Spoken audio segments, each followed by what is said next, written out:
नमस्कार विद्यार्थी मित्रांनो, दी रॉयल अकॅडमीच्या युट्यूब चॅनलवरती पुन्हा एकदा तुमचं स्वागत आहे.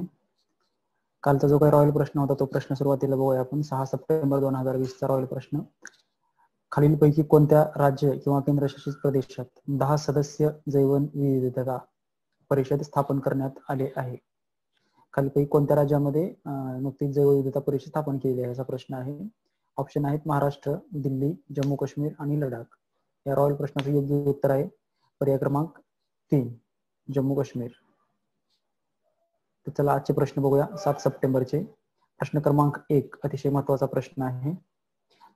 केशवानंद भारती यांचे नुकतेच निधन झाले, त्यांच्याविषयी योग्य विधाने ओळखा. अविधान आहे, त्यांनी सन 1970 मध्ये केरळ सरकारविरुद्ध सर्वोच्च न्यायालयात याचिका दाखल केली होती. ब विधान, केशवानंद भारती हे केरळमधील कासरगोड जिल्ह्यातील येडनीर हिंदू मठाचे प्रमुख होते. क विधान आहे, तेव्हा आतापर्यंतचे सर्वात मोठे 13 न्यायाधीश असणारे घटनापीठ स्थापन केले गेले होते. पर्याय उत्तरे आहेत पर्याय क्रमांक 1 अ ब, पर्याय क्रमांक 2 ब क, पर्याय क्रमांक 3 अ क आणि पर्याय क्रमांक 4 वरीलपैकी सर्व. प्रश्न क्रमांक 1 या प्रश्नाचं योग्य विधान शोधायचं आहे. तर या प्रश्नाचं योग्य उत्तर आहे वरीलपैकी सर्व. ठीक आहे मित्रांनो, केशवानंद भारती ही भारतीय राज्यघटनेमध्ये खूप महत्वाची केस समजली जाते. नेमकं केशवानंद भारती कोण होते हे माहीत असणं गरजेचं आहे. 1970 मध्ये त्यांनी केरळ सरकारच्या विरोधामध्ये सर्वोच्च न्यायालयामध्ये याचिका दाखल केली होती भूमी सुधारणा अधिनियमाच्या माध्यमातून. मग केशवानंद भारती हे जे आहेत ते तिथल्या केरळमधील हिंदू मठाचे प्रमुख होते आणि त्यांनी जी याचिका दाखल केली होती त्या याचिकेमध्ये आतापर्यंतच्या आपल्या भारतीय इतिहासामध्ये 13 न्यायाधीशांचं घटनापीठ स्थापन केलं गेलं होतं. ते आतापर्यंत सर्वात मोठं म्हणजे सर्वात जास्त न्यायाधीश असणारं घटनापीठ आहे. या गोष्टी तुम्हाला माहित असणं गरजेचं आहे. तर आणि आणखीन काही गोष्टी म्हणजे ना, भारतीय राज्यघटनेची जी काही मूळ संरचना आहे त्या मूळ संरचनेला धक्का न लावू देता राज्यघटनेमध्ये घटना दुरुस्ती करता येते अशा महत्वाचे निर्णय देखील या खटल्यामध्ये दिले गेले होते. हा जो काही खटला होता तो एकूणच 68 दिवस चालला होता आणि त्याचं निकालपत्र जे काय आहे ते जवळपास 703 पानाचं होतं. म्हणजे एकूणच 31 ऑक्टोबर 1972 ते 23 मार्च 1973 या कालामध्ये हे पूर्ण खटला चालला होता. आणि मूळ गाभा जे आहे, मूळ संकल्पना म्हणजे भारतीय राज्यघटनेमध्ये जर घटना दुरुस्ती करायची असेल तर ते कोणत्याही प्रकरणामध्ये करता येते. फक्त भारतीय राज्यघटनेचा जो काही मूळ गाभा आहे त्या मूळ गाभ्याला कधीही हात लावता येत नाही किंवा त्यामध्ये घटना दुरुस्ती करता येत नाही असा निकाल या खटल्यामध्ये दिला होता. नेमकं मूळ गाभा काय आहे ते जर समजून घ्यायचं असेल तर त्यांनी असं सांगितलं होतं की भारताची राज्यघटना जी आहे ती धर्मनिरपेक्षता आणि लोकशाही या 2 तत्वावर आधारलेली असल्यामुळं मूळ गाभा म्हणजे या 2 तत्वानुसार जे काही बदल करायचे असतील ते सोडून बाकीच्या गोष्टी आपल्याला करता येतील असा सर्वात महत्वाचा केशवानंद भारती खटला 1973 मध्ये ही केस झाली होती आणि नुकतंच त्यांचं निधन झालं. केशवानंद भारती बद्दलच्या ज्या काही गोष्टी आहेत इंडियन पॉलिटिक्सचा अभ्यास तुम्ही करत असताना ते तुम्ही व्यवस्थित कराल थोडी अपेक्षा. ठीक आहे, म्हणून प्रश्न क्रमांक 1 चं योग्य उत्तर आहे पर्याय क्रमांक 4. ठीक आहे, चला पुढचा प्रश्न बघूया. प्रश्न क्रमांक 2, महाराष्ट्र राज्याच्या कृषी पर्यटन धोरणाविषयी योग्य विधान निवडा. ग्रामीण विकास, शेती उत्पादनांना बाजारपेठ उपलब्ध करणे, तरुण महिलांना रोजगाराच्या संधी देणे इत्यादी या धोरणाचे उद्दिष्ट आहेत. ब, कृषी पर्यटन सुरू करणाऱ्या शेतकऱ्यांकडे 2 एकर ते 5 एकर जमीन असणे आवश्यक आहे.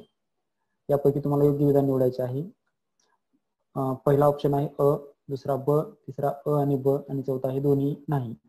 तर प्रश्न क्रमांक 2 चं योग्य उत्तर आहे पर्याय क्रमांक 3. ठीक आहे, चला पुढचा प्रश्न बघूया. प्रश्न क्रमांक 3, 19 डिसेंबर 2019 रोजी संयुक्त राष्ट्राच्या आमसभेने 2020 पासून दरवर्षी डॅश हा दिवस निळ्या आकाशासाठी आंतरराष्ट्रीय स्वच्छ हवा दिवस साजरा करण्याचे ठरवले आहे. प्रश्न क्रमांक 3 चे योग्य उत्तर आहे पर्याय क्रमांक 2 7 सप्टेंबर. ठीक आहे, पुढचा प्रश्न बघूया. प्रश्न क्रमांक 4,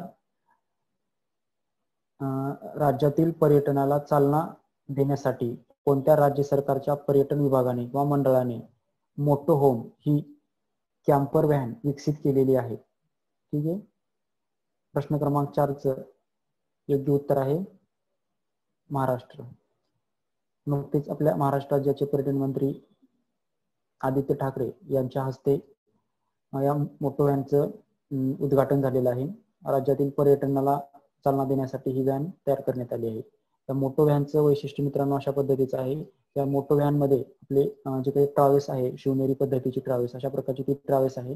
त्या ट्रॅव्हल्स मध्ये एक प्रकारची रूम आहे. त्याच पद्धतीने त्याच्यावरती टेरेस देखील निर्माण करण्यात आलेला आहे.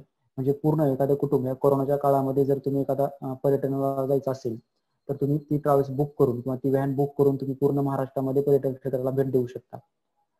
ठीक आहे, अशा पद्धतीची मोटो व्हॅन आहे. ते महाराष्ट्र सरकारनं नुकतंच विकसित केलेली आहे. त्या पद्धतीने पर्याय क्रमांक 1 हे प्रश्न क्रमांक 4चे योग्य उत्तर आहे. चला पुढचा प्रश्न बघूया. प्रश्न क्रमांक 5. सरकारी शाळेतील विद्यार्थ्यांना साहित्य वाटपासाठी जननन्ना विद्या कानूला योजना कोणत्या राज्याने सुरू केलेली आहे? पर्याय आहेत तेलंगणा, कर्नाटक, आंध्र प्रदेश आणि तमिळनाडू. प्रश्न क्रमांक 5चे योग्य उत्तर आहे आंध्र प्रदेश. प्रश्न क्रमांक 6. खालीलपैकी कोणत्या राज्यात ड्रग पार्क स्थापन केले जाणार आहे? प्रश्न क्रमांक 6. पर्याय आहेत महाराष्ट्र, ओडिशा, कर्नाटक आणि मणिपूर. प्रश्न क्रमांक 6चे योग्य उत्तर आहे ओडिशा. प्रश्न क्रमांक 7. खालीलपैकी कोणती बँक आपल्या ग्राहकांना एटीएम कार्डलेस सुविधा देणार आहे? SBI, HDFC, विजया बँक आणि RBL बँक. प्रश्न क्रमांक 7चे योग्य उत्तर आहे RBL बँक.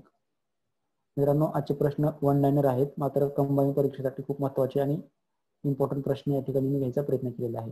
तर ठीक आहे मित्रांनो, चला आजचा शेवटचा रॉयल प्रश्न. उद्यासाठी तुम्हाला रॉयल प्रश्न आहे 7 सप्टेंबरचा. नुकतेच डॅश राज्य सरकारने वॉटरशेड परियोजना सुरू केलेली आहे.